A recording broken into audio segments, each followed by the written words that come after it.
Blood pressure के लिए छोटी चंदन और काली मिर्च का इस्तेमाल कीजिए। बराबर वजन में दो चीजें ले लें।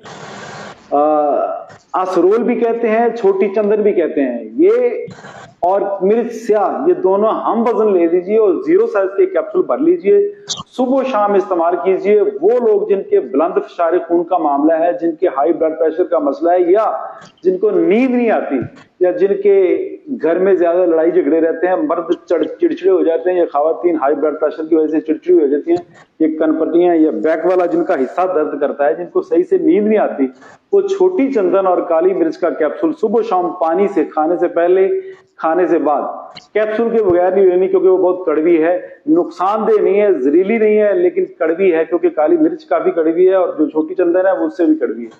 कैप्सूल में लेंगे तो इंशाअल्लाह बफज़लिल्लाह फायदा होगा।